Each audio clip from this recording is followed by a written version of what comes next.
बिस्मिल्लाहिर्रहमानिर्रहीम अस्सलाम वालेकुम। इस वक्त बड़ी ही इंटरेस्टिंग सूरत हाल है और जो अगला हफ्ता है वो लास्ट मोमेंट होगा, यानी आप ये समझ लीजिए आर या पार होने जा रहा है।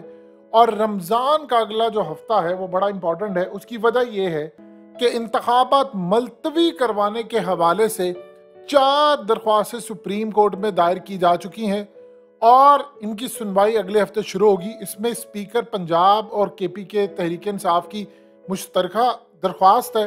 इसके अलावा शेख रशीद, जफर अली शाह और डॉक्टर GM चौधरी की दरख्वास्त शामिल है। लेकिन इंटरेस्टिंग मामला यह है कि सारी दरख्वास्तों में से जफर अली शाह की दरख्वास्त बड़ी अहम है। उसमें डायरेक्टली कहा गया है कि आर्टिकल 6 लगा दें शहबाज शरीफ पर और दीगर इलेक्शन कमीशन और दीगर इदारों पर। देखिए, 2 चीजें यहां पर बड़ी अहम होने जा रही हैं। एक बात आप ज़हन में रखिएगा, इमरान खान के जलसे के बाद चीजें और क्लियर हो जाएंगी। अगले हफ्ते से अदालतें और चीफ जस्टिस पूरी तरह तैयार है। वकला ने, इमरान खान ने पूरी तैयारी कर ली है, वकील पूरी तरह तैयार है। लेकिन इस सूरत हाल के अंदर जो सबसे बड़ा मामला वो अदालत की तरफ से होगा। देखिए, अगर अदालतें इस दफा स्टैंड ले जाती हैं तो पाकिस्तान की तारीख बदल जाएगी। इस सूरत हाल के अंदर अगर इलेक्शन नहीं होते किसी भी वजह से, कुछ भी आप लगा लें, तो आप फिर भूल जाएं, पाकिस्तान का कोई मुस्तकबिल नहीं है, खत्म कहानी, बिल्कुल 0/0। क्योंकि ना आपको किसी ने पैसे देने हैं बुरे हालात में, और फिर आपके मुल्क की इकोनॉमी वैसी बैठी हुई है और ये बिल्कुल कब्र में पहुंच जाएगी। लेकिन सुप्रीम कोर्ट इस पर स्टैंड ले जाएगी क्योंकि उनका ऑलरेडी अब जो मामला आया है, जो दरखास्त है, उसमें आर्टिकल 6 लगाने की बात है। देखिए, आर्टिकल 6 का जब मामला आता है, एक बात आप याद रखिएगा, चाहे आपको पीछे बैठकर कोई भी प्रेशर दे रहा हो कि आपने ये काम करना है, फलाना करना है, फ्रंट पर तो आप है ना, मिसाल के तौर पर इलेक्शन कमीशन फ्रंट पर है, इदारे फ्रंट पर है। तो इस सूरत हाल के अंदर जिन्होंने इलेक्शन नहीं करवाया उन्होंने तौहीन अदालत की है। जिस तरह इत्तेजाज अहसन ने कहा है कि चीफ जस्टिस सीधा करे इलेक्शन कमीशन को, इसने तौहीन अदालत कर दी है। और सबसे बढ़कर आर्टिकल 6 लगता है इन पर। जब आर्टिकल 6 लगेगा तो कौन खड़ा हो सकेगा? लिहाजा इस सूरत हाल में अगला हफ्ता बहुत अहम होने वाला है और उसमें इन पर आर्टिकल 6 का मतलब है गद्दारी। देखिए, 2 चीजें आप ज़हन में रखिएगा। चीफ जस्टिस ने ऑलरेडी रिमार्क्स दिए हैं और उनकी जो ग्रिप है कि इसमें कोई इनके पास दलील ही नहीं है। आप ये दलील नहीं दे सकते जी वो हमें खदशा है कि हमला हो जाएगा, वो छोड़ दें आप इन बातों को, वो तो सारी दुनिया के अंदर होता है। यहाँ इन्होंने एक और प्लान बनाया है कि अगर चीफ जस्टिस स्टैंड ले जाते हैं और चीफ जस्टिस यहाँ पर कोई भी ऐसा फैसला दे देते कि नहीं इलेक्शन होगा और तौहीन अदालत के अंदर इनको रगड़ देते हैं, तो फिर एक बात आप ज़हन में रखिएगा, ये असल में धांधली शायद इस दफा ना कर पाए उस लेवल की, क्योंकि आपको इतने बड़े पैमाने पर तो नहीं धांधली हो पाएगी। फिर इनका प्लान ये है कि इमरान खान और PTI को कलअदम करवा दे दिया जाए, यानी सीधी तरह PTI को हम कलअदम करार दें। इसी मकसद के लिए वो सारा ड्रामा इन्होंने खेला कि जी हम ये करेंगे वो करेंगे। इन्होंने इंटरनेशनल मीडिया को बुलाया। अब जो सूरत हाल पैदा हुई है वो बड़ी खतरनाक सूरत हाल इस वक्त आ चुकी है, यानी आप उसका अंदाजा भी नहीं लगा सकते। इन्होंने प्लान किया है कि अगर हमें इलेक्शन करवाने पड़ जाते हैं तो हम PTI को कलअदम करार दे दें। लेकिन आपको क्या लगता है कि PTI को ये दे सकता है कलअदम करार? अदालत में पिटीशन दायर हो जाएगी और इलेक्शन कमीशन करेगा। इलेक्शन कमीशन तो पहले ही आर्टिकल 6 की जद में आएगा। इस दफा देखिए, लॉयर्स को भी पता है, लॉयर्स ऑलरेडी ऐलान कर चुके हैं कि हम खड़े। उन्होंने इमरान खान को पैगाम दे दिया है कि आप बेफिक्र हैं, हम आपके साथ खड़े हैं। प्रॉब्लम ये है कि जो सारी जिंदगी एंटी एस्टैब्लिशमेंट बने हुए थे वो सारे 2 नंबर लोग थे। अब समझ आई पूरी कौम को कि असल में वो एंटी एस्टैब्लिशमेंट लोग नहीं थे, चाहे वो हामिद मीर हो, दूसरे साफी हो, ये सारे जानबूझकर नकली एंटी एस्टैब्लिशमेंट बनाए गए थे ताकि असली कहीं खड़े ना हो जाए और इन्हीं के मुंह से अपने आप को गालियां निकलवाना और इन्हीं के मुंह से सारी बातें कहलवाना ताकि अपने ही दोनों साइड पर है, यानी एक तरफ प्रो भी रहे और एक तरफ एंटी भी रहे, ताकि दोनों अपने लोग रहे। पहली मर्तबा जब इमरान खान एंटी एस्टैब्लिशमेंट का बंदा पैदा हुआ तो मामला हुआ। अब ये आप एक बात बताइए, जो बाजवा ने कल बात की है शाहिद मेतला के थ्रू, उसे क्या बात की? उसे कहा ये जजेस इसीलिए इमरान खान के हक में फैसले देते हैं, उसकी वजह यह है क्योंकि उनकी बेगमात और उनके घर वाले वो PTI को सपोर्ट करते हैं। साथ ही बाजवा ने कहा कि असल में मैंने तो इंटरव्यू दिया नहीं। ये बाजवा ने क्यों ये हरकत की है? बाजवा से कहलवाया गया है।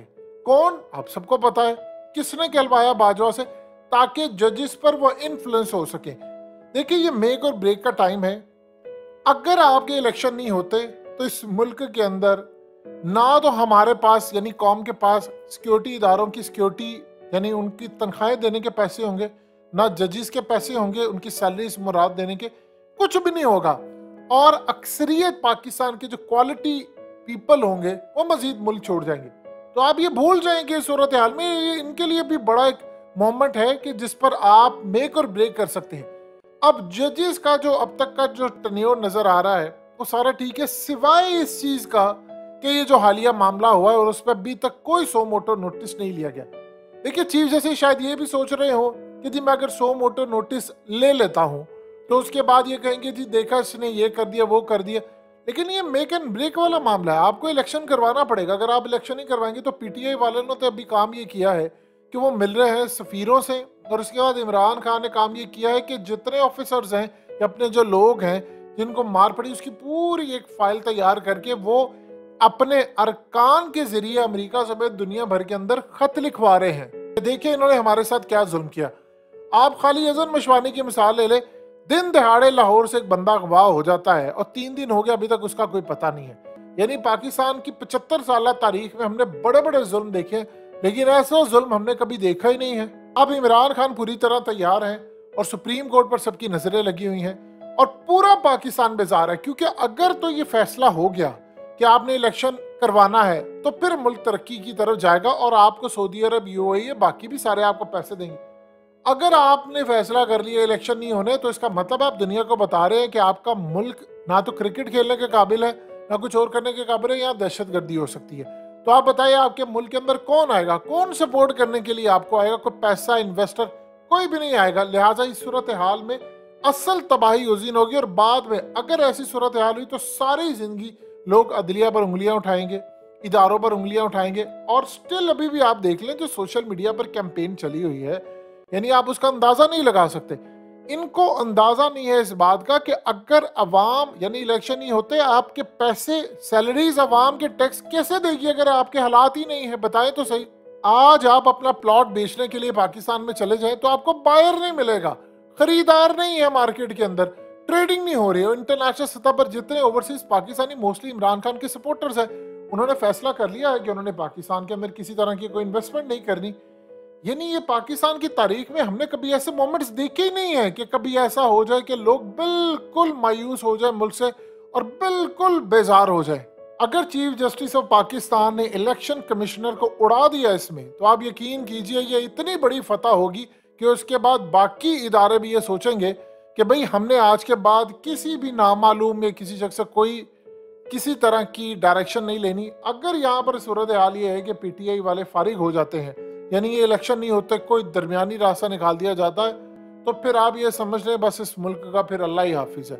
यानी अब आप जो मर्जी फिर करते रहें, फिर आप कहते रहें, दलीलें देते रहें, फिर उसके बाद आपके मुल्क में हम लोग यकीन कीजिए ऑलरेडी इतनी तबाही और परेशानी का शिकार है, लेकिन फिर सबसे निचला पासपोर्ट पाकिस्तान का हो जाएगा। ऑलरेडी हम चौथा बदतरीन है, शायद दुनिया का पहला बदतरीन पासपोर्ट हमारा हो जाए अगर इलेक्शन नहीं होते।